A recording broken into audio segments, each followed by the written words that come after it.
Hello, everybody. This thing makes me really self-centered. Not that I need the help with that, right? I didn't realize how good looking I was. Uh, and when I drank back then, I didn't think I was. I worked at 12 Steps, and I found out I really am. So there's hope. Anyways, I'm Ray. I'm an alcoholic. And by the grace of a God that I was afraid to believe in, working the 12 Steps of Alcoholics Anonymous right out of the big book. I'm one of those big book thumpers. And strong sponsorship and helping a bunch of newcomers, I haven't found it necessary to have any other mood-altering other chemicals or a drink since June 19th of 1996.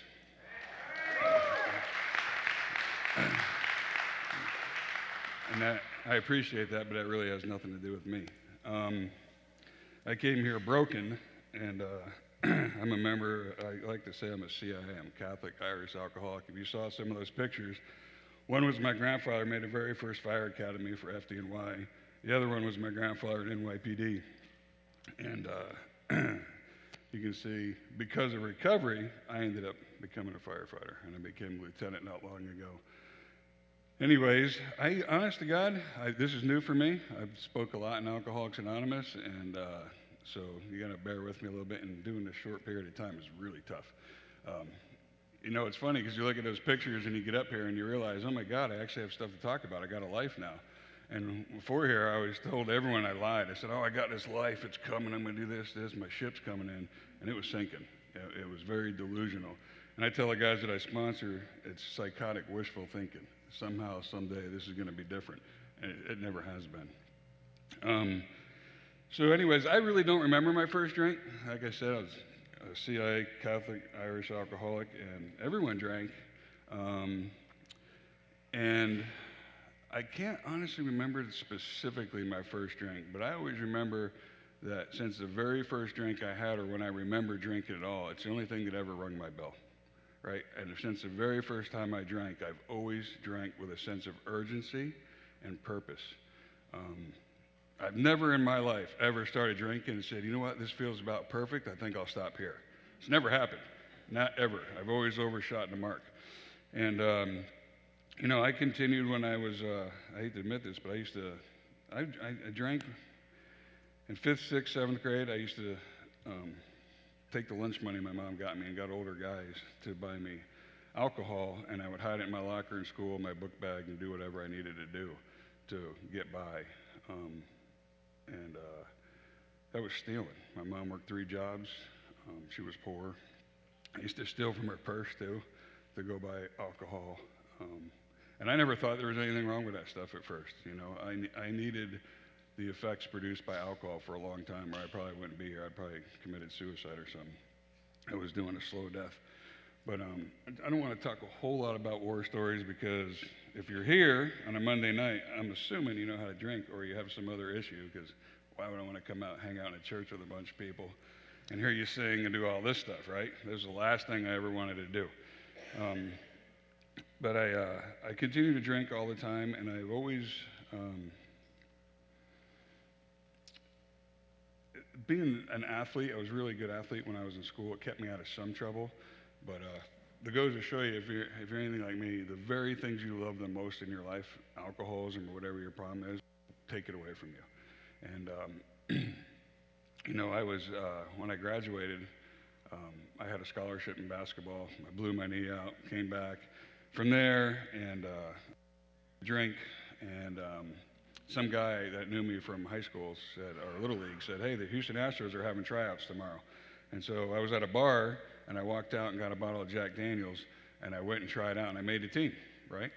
And alcoholics, you know, smart people were gifted, and but we never prepare for anything properly, right? And I made it about 2 weeks, and I showed up drunk and late, missed a 6-figure check, and I went back to drinking. And then at one point in my life, my stepdad, which I had no idea what he did for a living, my mom's been married 4 times, he worked for a treatment center in Naples, and he knew I was drinking a lot, and he never judged me or said anything. My mom, since the time I was this big, always said, oh, you're an alcoholic, you gotta watch how you drink. And I have no idea what she's talking about. She's talking about my uncles, my dad, everyone else. But I still don't know what an alcoholic means. I grew up in New York, and that was the guy sleeping under the bridge, right? and it wasn't me. And so he sent me to talk to this counselor, and I talked to him, and we're smart. We never tell him, we tell him just enough, and my problems are always them, that, and he asked me, have you been drinking? I'm like, no, he changed my appointment to 6 in the morning, because when I went in the afternoon, he goes, you been drinking? No, and then at 6 in the morning, he said, you've been drinking? I said, no, I quit like at 3 a.m. I said, we're good, right? And so I was always under the influence of something, and I don't ever remember even trying to quit, because I just run you out of my life. That's what I would do. I didn't care. No, if you gave me an ultimatum, see ya. I don't know. I needed alcohol for a long time, just like I need Alcoholics Anonymous today, the program. I would not be here without it. But make a long story short, I felt sorry for myself. I kept drinking. I went to talk to a Marines guy after I got arrested. Well, back up. I was drinking, and after that whole situation happened, I went out to a bar and I was drinking one night, and somehow, in a blackout, I got arrested for felony battery of a police officer and attempted murder on a police officer. And I don't remember it. To be honest with you, I didn't remember it at all. I remember going to the bar, having a few drinks. Next thing you know, I'm in the back of a police car. I'm in prison, and the whole thing's, and they're telling me what I did. And so it was one of those things. When I got out, I blamed everyone else again. When I got home, everyone had that look again, a disgust. And here I am again, burning another bridge, hurting people. Everyone had enough of me. And so I decided I'd go with my stepdad. He said, oh, go talk to this counselor. And these guys sent me, he goes, you should go in the military. And I went down to the Marines, and I gave them my record. And they were like, oh, man, you should come in here. It'd be great for a guy like you. We'll teach you how to drink when you get here. And I'm like, what? Right? And I excelled, but I did really good in the physical stuff and all that other stuff. And same thing happened. I spent 6 months trying to do the right thing, get out, do all this, go out, be a big ego. And the night before, I got tight. I did some drugs. I got drunk. I'm in a MEP station, peed in a cup, and I hauled ass. I turned it around and blamed them and got in a fight with them so I could leave when I knew I was going to get caught. That's the truth of the matter. And I ended up not wanting to tell anyone because I was a big shot for a while, and I ended up sleeping in Tampa on a park bench outside of Winn-Dixie, actually, for I don't even know how long, 2 weeks or so. And I was, I remember waking up, and there was a bum, what I would say was a bum, sitting on the bench with me. And I looked at him, and for the first time in I don't know how long, my insides started meeting my outside world. And I looked at him, and I didn't say a word to him. He just passed me his bottle. It was weird. He knew exactly what I needed. And anyways, I was there, and my mom had this knack for trying to find me. And I was always depressed. I was always suicidal. I was always going to shrinks. I was always doing this or that, never wanting to look at myself and blaming everyone else. And somehow she had tracked me down, and she had moved to Naples. And I didn't even know anything about it. And somehow she got a hold of me and said I should come to Naples. And only an alcoholic who's living in a park bench with no place to live, right? Got no car, got a bag of clothes, which that could never have a guy in those pictures, right? I was an athlete, had a scholarship, I was cool, slick, all that crap that I thought I was. And here I am, and I questioned coming here. I'm like, well, what's there to do there? Like, I'm homeless, and I'm questioning whether a free place to stay. And I thought my mom didn't know me. I always judge her, and she does have some issues, but she said that I should come to Naples because there was more booze served there per capita than anywhere in the U.S., and that there was 4 girls to every guy. And I said, come get me. And she didn't tell me they were all over 80. And yeah, she knew me.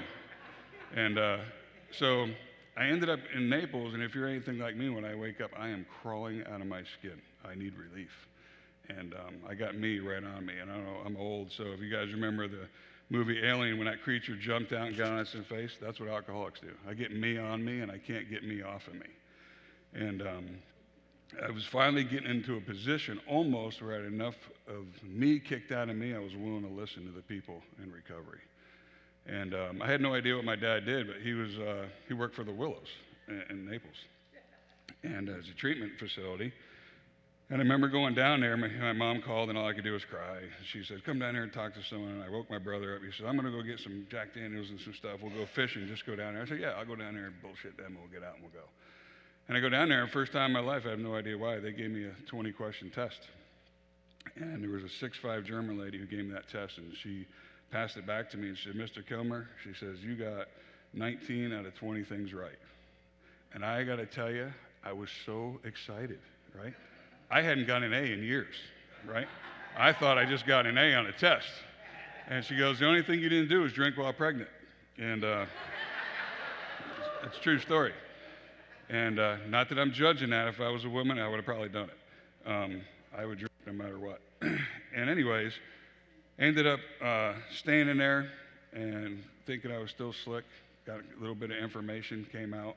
And one of the best things that place did for me is when I was leaving, that woman told me, she goes, you just came, she asked me if I knew where I was. And I said, yeah, I'm at a treatment center in Naples, Florida. She goes, no, you're in a sane asylum. And people whose lives are going good don't stop by here and check in. And the back of the hair of my neck stood up. And I was pissed. And whenever I get like that, I know they're telling me the truth. And so when I was getting ready to leave that place, she goes, you just paid $30,000 for a big book. She goes, if you don't go to Alcoholics Anonymous, you're going to die. That's what she told me. And I came to AA, and I did 342 meetings in 90 days, got a sponsor, never used the sponsor, just had his phone number and made it look good so I could say, hey, I got a sponsor. And at about 5 months dry, I was so dry I was a fire hazard, I drank. And I came, what happened too is I got a car, so I confused physical sobriety with being sober. Hip pocket National Bank, got a little better. Found my zipper. Obviously, I need a girlfriend. Sponsor doesn't understand me because I need $5,000 in a new girlfriend. I don't need to go read a doctor's opinion. And so I'm doing all this stuff, and then I get drunk. And this guy hit my car, and I chased him down in Naples. And I was shooting the day before. And he went in a dead-end road, and I went up to his car, and I slammed the gun against the window, and it went off. And honest to God, I didn't know if the gun was loaded or not.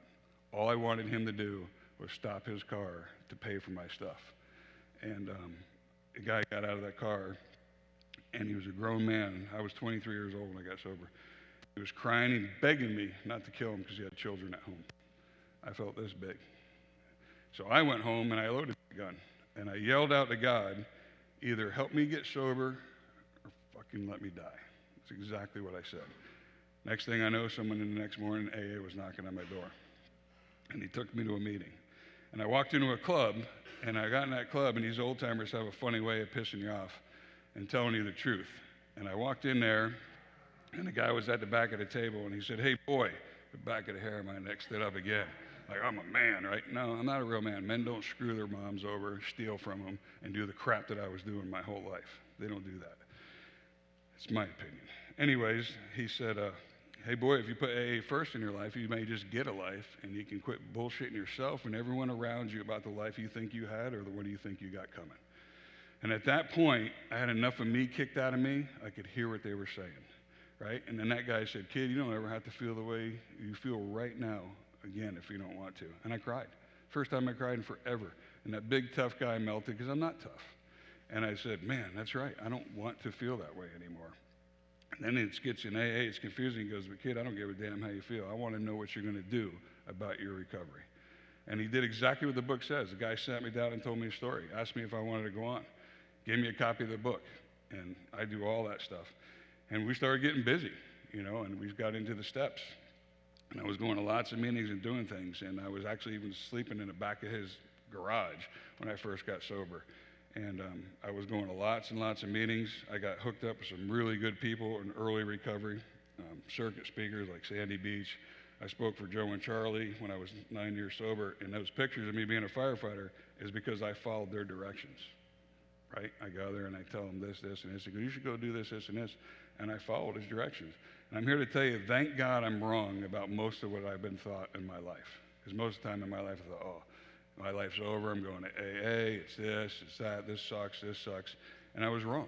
And the more I've been wrong about, the better off my life has gotten. The good news I'll tell you in AA is that I didn't believe any of that stuff was going to work.